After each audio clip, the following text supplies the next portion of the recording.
Look at this. Look at this. People actually believe that there is a car floating around out in space. Well, I think it looks so ridiculous and impossible. And you can tell it's real because it looks so fake, honestly. Like, we'd have way better CGI if it was fake. This is live on the air, okay? I'm going to zoom in on the Earth in Photoshop. You see the Earth? Okay, I'm going to go to Image, Adjust, Levels, and I'm going to bring the levels up. Uh-oh. What is that? Why is there a square box around the Earth?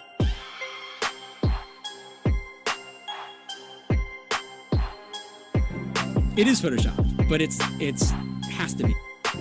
It is Photoshop, but it has to be.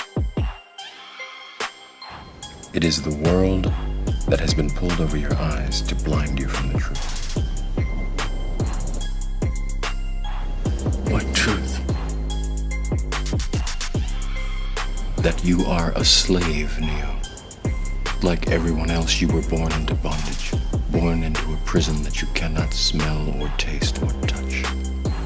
A prison for your mind.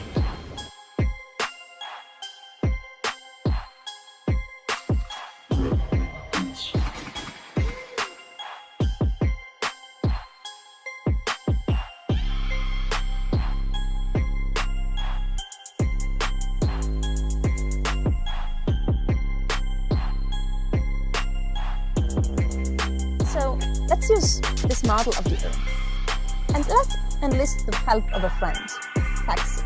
You might know her.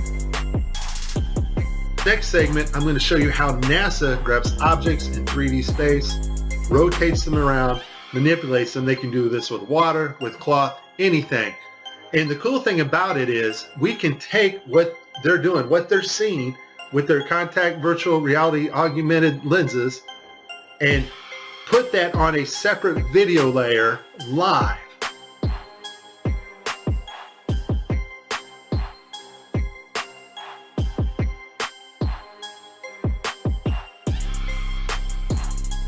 Okay, I have a lot of Tim Peake screw-ups, but this one here, the system glitches, the software does not track his hand properly, and Tim slips his hand underneath his other fingers, which is tightly holding onto the mic, which would be impossible.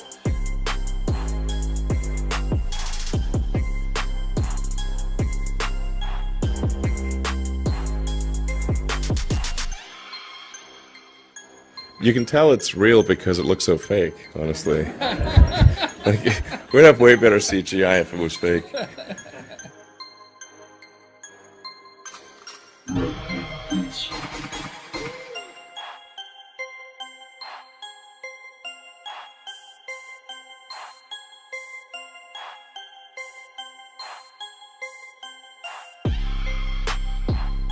Just another example of NASA faking space. Let's take a look here at this supposed image of Jupiter. Nothing more than CGI fakery. The supposed auroras. Again, at NASA's official website, where it states Hubble captures vivid auroras in Jupiter's atmosphere. Here's the problem. The date of June 30th, 2016. Now take a look at this. Another so-called official image of Jupiter. This one's from back in 2014. You see the problem here? Now let's take a closer look at the supposed two images provided from NASA of Jupiter. All the clouds are in the same exact position. Here's a side-by-side. People can't see what's taking place here with NASA.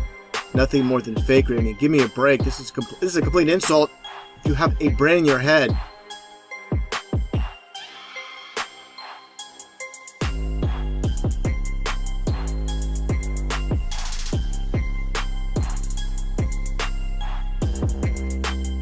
look like you're in a studio, maybe in Omaha, Nebraska or something. The shot is so clear. Is this a hoax? Are you really in space still? I don't know. We're going to have to do something for you. I want to do it. I know. Oh, yeah, I can do that. Watch this. Is this a hoax? Are you really in space still?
somersault right now.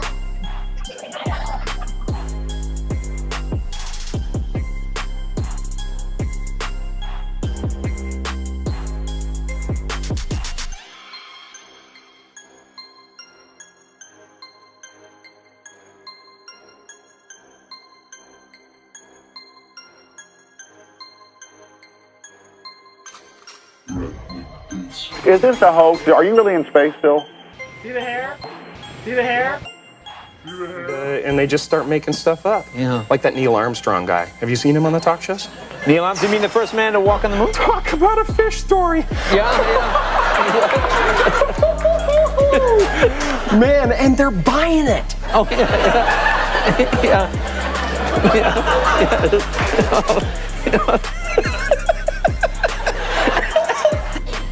So many times during spacewalks outside the International Space Station, we can see air bubbles rising up. Can you touch on how there are air bubbles in space? Can you be more specific? Air bubbles?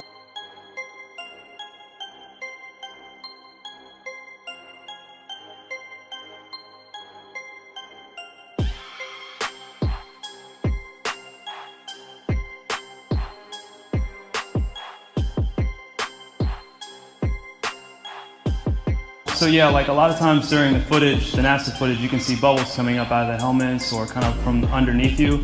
How do you explain bubbles in space? Yeah, I'm not sure exactly what you're talking about. Now sometimes you get water in the helmet, and it comes. It's either you know, from sweat or from the cooling garments, and you know, that's generally what that is. I've never seen any kind of air bubble anywhere. Could it be that you're filming in an underwater pool and you're not really out there?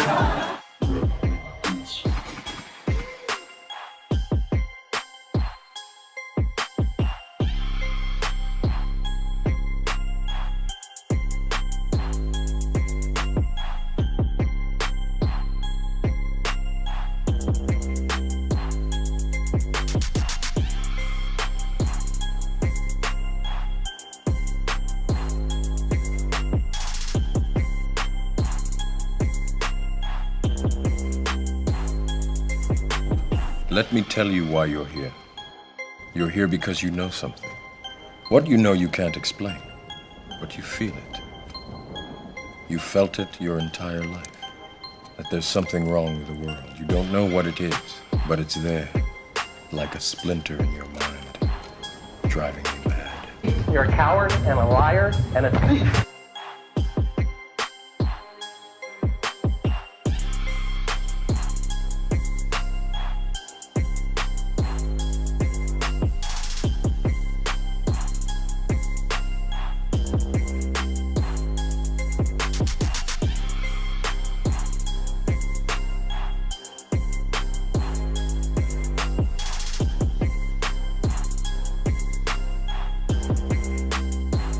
In 1986, the shuttle Challenger exploded about 74 seconds after takeoff, killing all 7 astronauts inside. Or did it? It turns out that 6 of the 7 are still alive and kicking today. Ellison Onizuka claims to be his identical twin brother, Claude. Yeah, I've got an identical twin brother, Claude, too. The Challenger pilot, Mickey Smith, hasn't even bothered changing his name. He's now Professor Michael J. Smith of University of Wisconsin. Now, Krista McAuliffe was a bit of a sneaky one. She was the Challenger payload specialist, quite famous for being a teacher. It turns out during her astronaut days she was using her middle name, Krista, and now she goes by her first name, Sharon. The Challenger commander, Francis Richard Scobie, is now Dick Scobie, which sounds like a rather unpleasant disease. Judith Resnick, the Challenger mission specialist, again hasn't even bothered changing her name. She's a professor at Yale Law. And finally, Ronald McNair, another Challenger mission specialist, claims to be his identical twin brother, Carl McNair. What are the odds? So there I was, just minding my own business, looking at Google Earth, and This big, snow-covered monstrosity is staring me in the face like, why is that covered in snow? So I keep digging a little bit deeper, and I finally get underneath this cloud cover here, and a few images pop up. And I say, oh, images, what are they? Well, this is what you got, which I'm sure that looks familiar to you, right? Looks just like the pictures they give us of Mars. So I'm just kind of creeping around here and definitely noticing the same kind of undulation changes and same kind of rock, same kind of dirt. The only thing that's missing is that nice little red tint that they pay somebody $150,000 a year to put on there. So I'll keep kind of going through here and see if it... What the...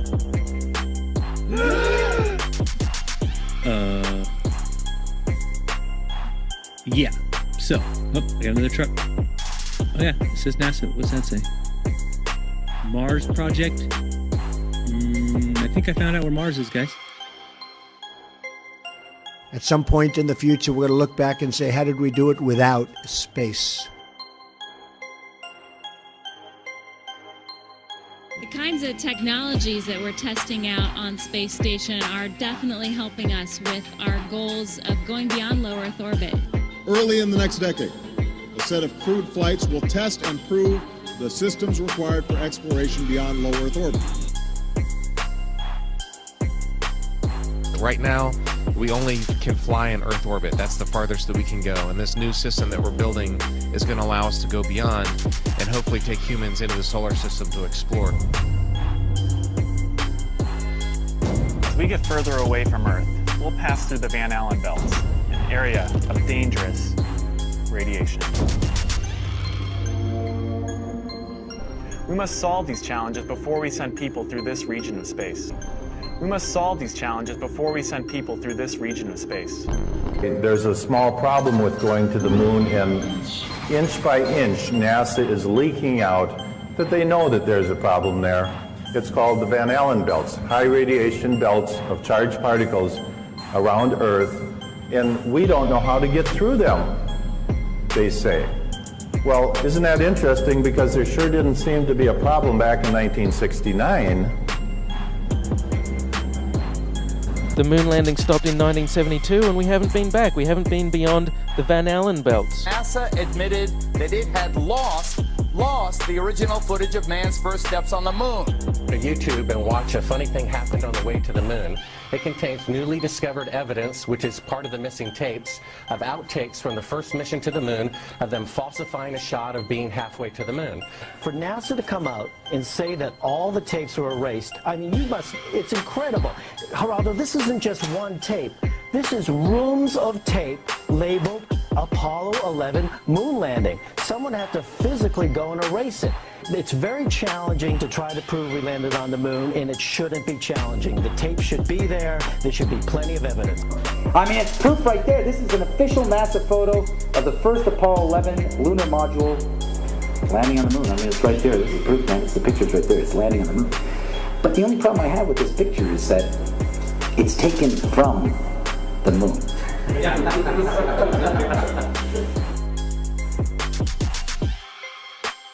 People who believe they saw the landing on the moon because they heard it on the radio.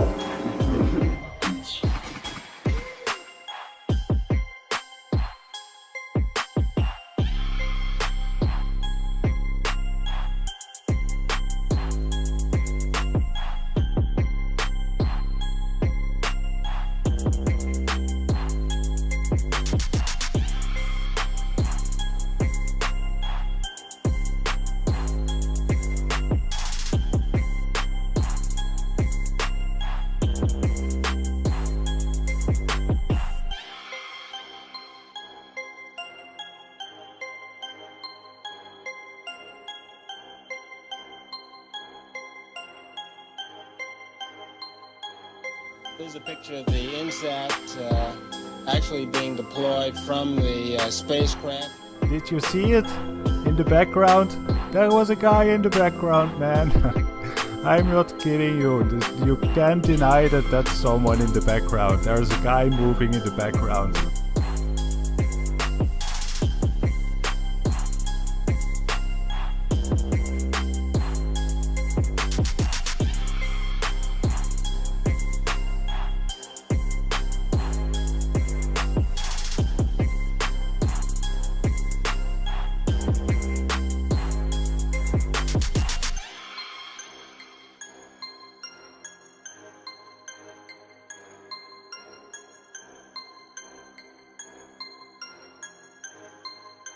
And I'll tell you, just if nothing else, here's why you can tell they're not fake.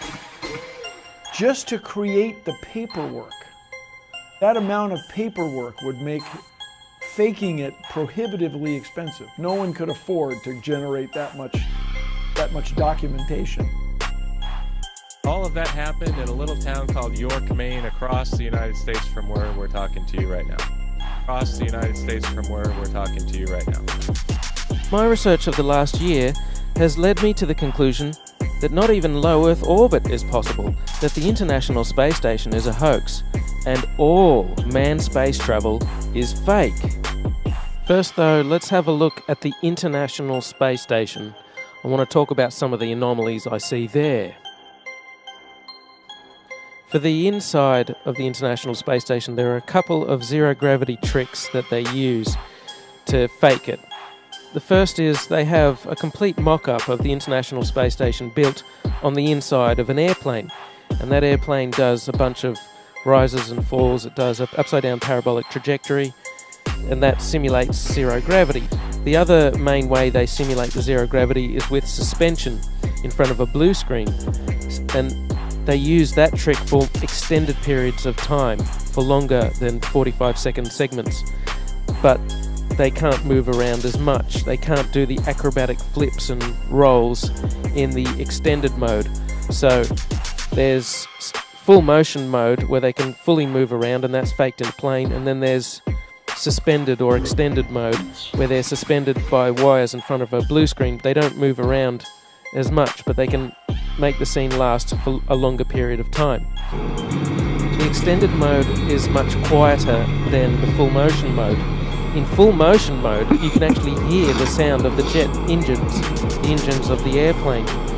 In every single scene of full motion mode, in every segment of the International Space Station, you can hear this loud sound, the sound of the jet engines. You could argue that it's the air conditioning system. Not even an office air conditioner is that loud. And why is there a loud sound in every segment of the International Space Station?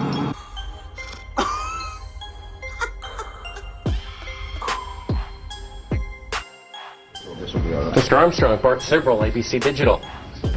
Wanted to give you the opportunity to swear on the Bible that you walked on the moon. Will you put your left hand on the Bible and swear to God that you walked on the moon? You have $5,000 cash. You can give it to charity if you swear on the Bible that you walked on the moon. Please I have the tape.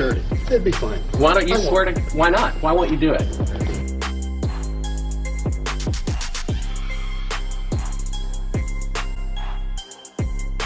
The Earth supposedly 23.4 degrees on its axis. And that leaves you, of course, the occultic number, again, 66.6 degrees off. Well, Earth is supposedly orbiting around the sun at 66,600 miles an hour.